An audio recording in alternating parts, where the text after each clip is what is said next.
Assalamualaikum warahmatullahi wabarakatuh. Perkenalkan, saya Daful Oktaviatur Rohma, NBI 12322000048, dan rekan saya Ezar Nafis Bramantara dengan NBI 12322000033. Kami dari kelompok 10 ingin mempresentasikan hasil diskusi kami yang berjudul Konsep Industrialisasi pada Teori Porter, Supply Chain, RBC, dan SWOT. Konsep industrialisasi supply chain, teori Porter merupakan perusahaan menciptakan nilai dengan menghasilkan sesuatu yang bermanfaat. Dari sumber daya yang digunakan, semakin besar nilai yang diciptakan dan diberikan kepada pelanggan, maka semakin menguntungkan kegiatan operasionalnya, karena mampu membangun keunggulan kompetitif. Analisis SWOT adalah alat perencanaan strategis penting yang dapat digunakan oleh manajer RBC untuk melakukan analisis situasional perusahaan. Ini adalah teknik yang berguna untuk mengevaluasi kekuatan, kelemahan, peluang, dan ancaman. Berikut rumusan masalahnya. Yang pertama, bagaimana aspek industrialisasi dalam teori Porter supply chain, dan yang kedua, apa tujuan strategi SWOT yang digunakan manajer RBC, dan yang ketiga, bagaimana keterbatasan yang ada dalam analisis SWOT sebagai alat perencanaan strategi RBC. Selanjutnya yaitu RBC atau Risk Based Capital, yaitu metode perhitungan yang digunakan untuk mengukur tingkat solvabilitas sebuah perusahaan asuransi. Tujuan dari RBC yaitu untuk mengurangi risiko yang dapat merugikan diri sendiri seperti gagal membayar atau perusahaan asuransi tidak mampu memenuhi kewajiban dalam mengganti klaim. RBC mempertahankan posisi dominannya di pasar dengan menganalisis dan meninjau analisis SWOT secara cermat. Analisis SWOT merupakan proses yang sangat interaktif dan memerlukan koordinasi yang efektif antara berbagai departemen dalam perusahaan seperti pemasaran, keuangan, operasi, sistem informasi manajemen, dan perencanaan strategis. Keterbatasan analisis SWOT sebagai alat perencanaan strategis RBC.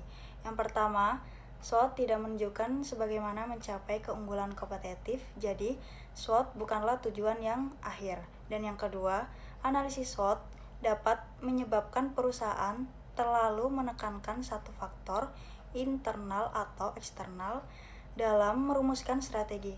Terdapat hubungan timbal balik antara faktor internal dan eksternal, utama yang tidak diungkapkan oleh SWOT yang mungkin penting dalam perencanaan strategi.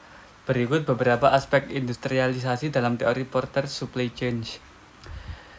Yang pertama yaitu investasi dalam teknologi. Penggunaan teknologi untuk meningkatkan efisiensi dan efektivitas rantai pasokan. Contohnya yaitu penggunaan software manajemen rantai pasokan, otomatisasi, dan robotika. Lalu yang kedua, skala ekonomi.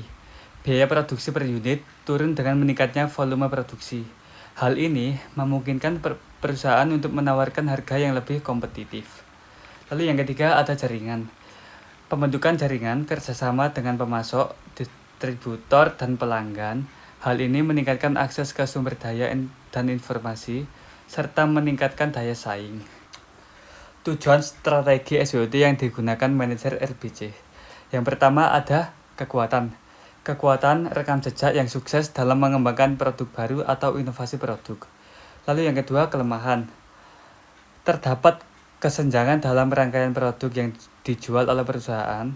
Kurangnya pilihan ini dapat memberikan pesaing baru di pijakan di pasar. Yang ketiga, peluang. Tingkat inflasi yang rendah membawa lebih banyak stabilitas di pasar, memungkinkan kredit dengan tingkat bunga yang lebih rendah kepada pelanggan RBC. Lalu yang terakhir ada ancaman.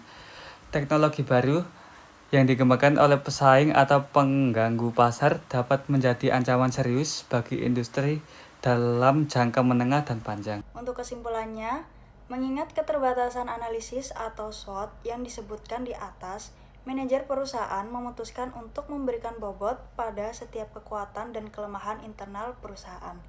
Organisasi juga menilai kemungkinan terjadinya peristiwa di masa depan dan seberapa kuat dampaknya terhadap kinerja perusahaan. Hal ini lebih baik daripada melakukan analisis SWOT yang sederhana, karena dengan analisis SWOT yang tertimbang, manajer RBC dapat fokus pada faktor-faktor yang paling penting dan mengabaikan faktor-faktor yang tidak penting. Sekian, terima kasih presentasi yang dapat kami sampaikan. Kurang lebihnya mohon maaf. Wassalamualaikum warahmatullahi wabarakatuh.